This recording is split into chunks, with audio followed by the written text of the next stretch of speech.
Hello, you're watching A News Morning from Baku. I'm Bakhtiar Sanovan. Let's see the headlines. The French territory of Mayotte struck by a powerful cyclone, causing widespread devastation across the island. Britain announces more than $60 million humanitarian aid for Syria following the fall of Bashar al-Assad's regime.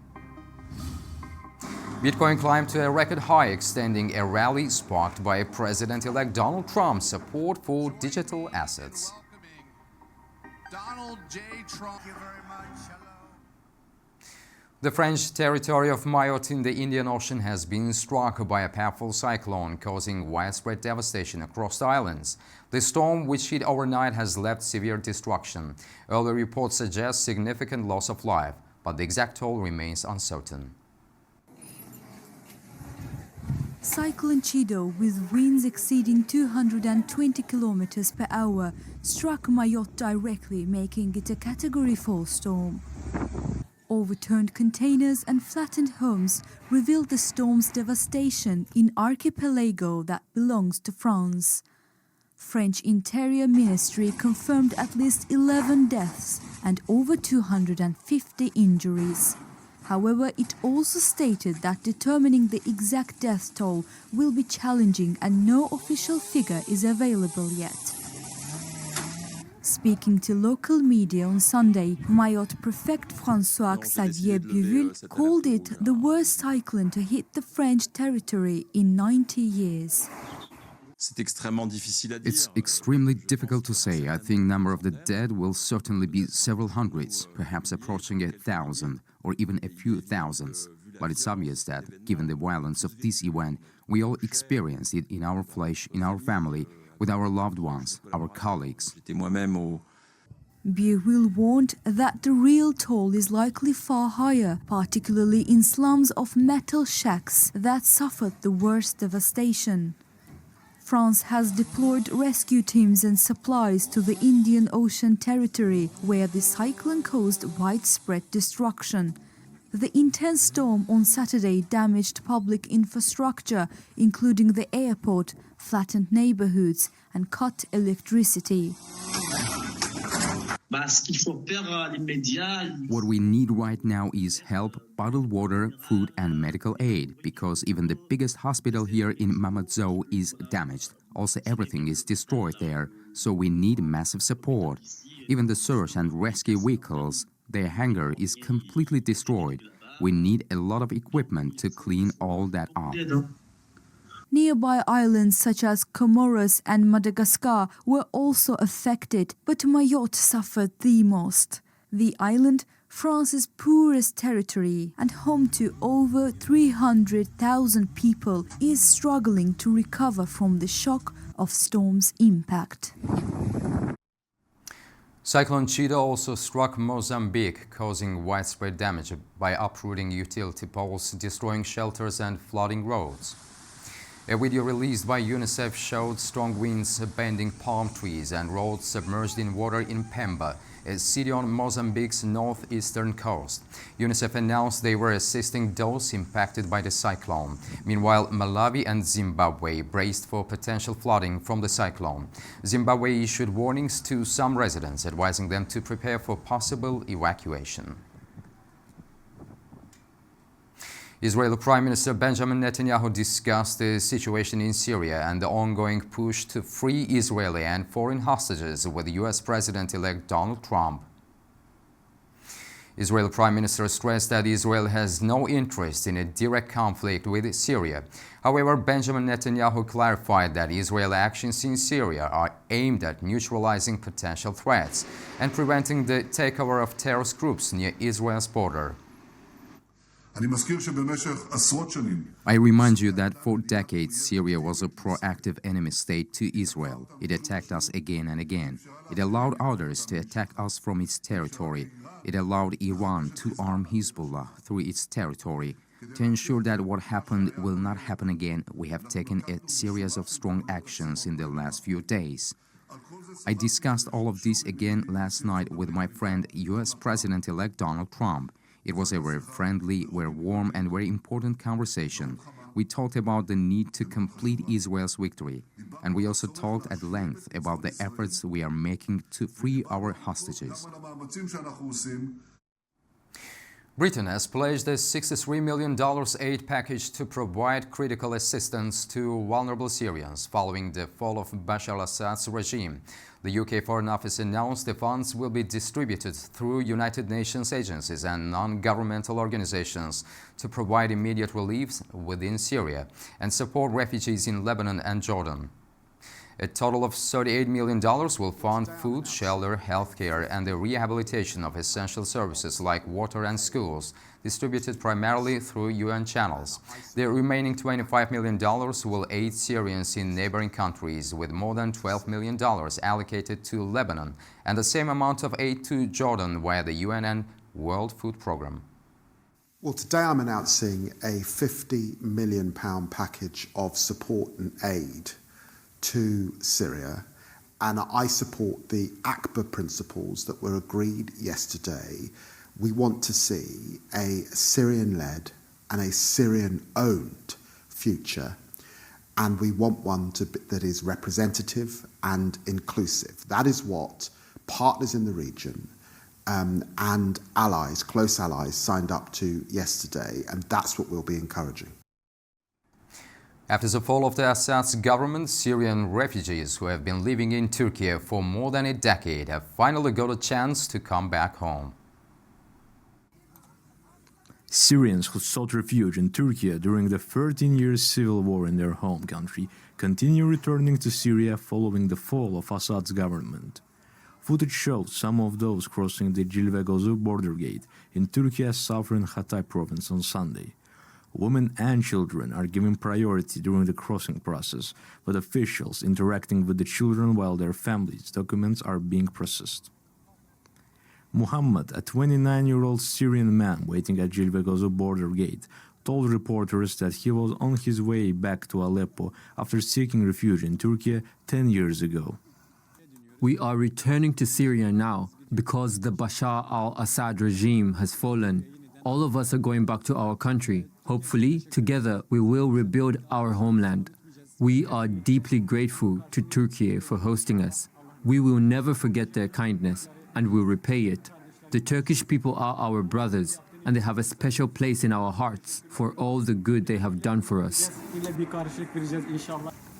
During the Syrian civil war, some 4 million Syrians took shelter in Turkey, more than any other country in the world. Bashar al-Assad, who served as Syria's president for nearly 25 years, fled to Russia after rebel forces took control of Damascus on December the 8th. The fall of the capital ended the decades-long political dominance of the Ba'ath party in Syria. Meanwhile, schools have reopened in Damascus as day-to-day life in the Syrian capital gradually resumes, a week after Assad was overthrown. Students in Syria's capital, Damascus, have returned to classrooms on Sunday. This follows an order by the country's new rebel leaders in their efforts to stabilize the war-torn nation. The reopening of schools happens only a week after armed anti-government rebels belonging to the group Hayat Tahrir al-Sham overthrew Syria's president, Bashar al-Assad. School officials say the school buildings were not damaged during the civil war and expect a favorable turnout.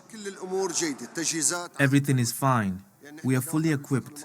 We worked 2-3 days in order to equip the school with the needed services for the students' safe return to school.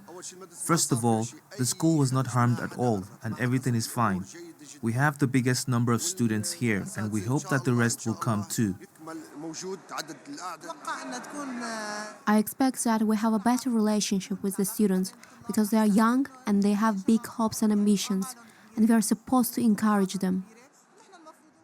The country's new de facto leader, Ahmed al-Shara, faces a massive challenge to rebuild Syria after over a decade of a civil war that has killed hundreds of thousands of people. Officials report of widespread reopening of schools across the country, but some parents are still hesitant to send their children to school due to safety concerns. Some students, however, express optimism about the move. I am optimistic and very happy. I used to walk in the streets scared that I would get drafted to military service. I used to be afraid when I reach a checkpoint. These efforts to rebuild Syria come as its neighbors and foreign powers work out a new stance on the country. South Korean law enforcement is seeking to summon impeached President Yoon Suk-yeol for questioning over his controversial martial law decree. This comes as the Constitutional Court began hearings today to decide whether to remove Yoon from office or reinstate the president. A joint investigative team plans to request Yoon's appearance on Wednesday to investigate whether his actions amounted to rebellion. Yoon was impeached on Saturday by the opposition-controlled National Assembly, sparking protests in Seoul. His supporters defend his decree as a necessary action against anti-state forces. Meanwhile, ruling party leader Han Dong-un resigned after backing Yoon's impeachment. The Constitutional Court has up to 6 months to decide Yoon's fate. Bitcoin surged past $106,000 in early Asian trading on Monday, reaching a record high. The world's largest and most well-known cryptocurrency was last traded at $105,688. The smaller cryptocurrency Ethereum rose by approximately 3% to $4,014. This surge was fueled by comments from Donald Trump, who suggested plans to create a Bitcoin strategic reserve similar to the United States Strategic Oil Reserve. Other countries are also considering cryptocurrency strategic reserves. Bitcoin has risen by more than 50% since the November 5th election, which saw Donald Trump and other pro-crypto candidates elected. The total value of the cryptocurrency market has doubled since the start of the year, reaching a record high of over $3.8 trillion. A large number of mysterious drones have been reported flying over parts of New Jersey and the East Coast in the United States in recent weeks, sparking speculation and concern over who sent them and why. The governors of New York and New Jersey have called on authorities to investigate the flights of these mysterious unmanned aerial vehicles. The mysterious drones observed in the US airspace for several weeks have caused air traffic to slow down due to safety concerns.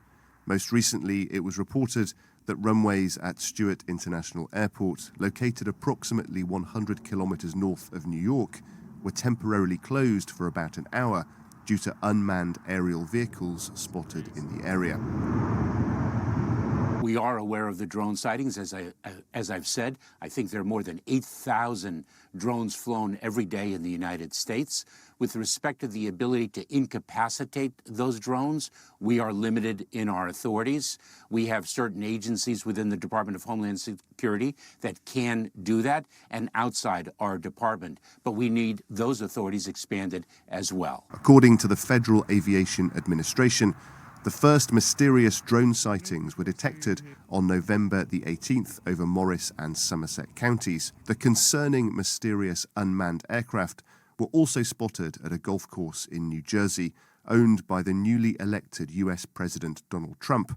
As a result, local authorities restricted flights in the area due to the potential threat of an attack. Look, it is our job to be vigilant in the federal government with our state and local partners on behalf of the American public, and we can assure their safety by reason of that vigilance. We've deployed personnel, technology, and if there is any reason for concern, if we identify any foreign involvement or criminal activity, we will communicate with the American public accordingly. Right now, we are not aware of any. If we become aware of any, we will communicate accordingly and take appropriate action.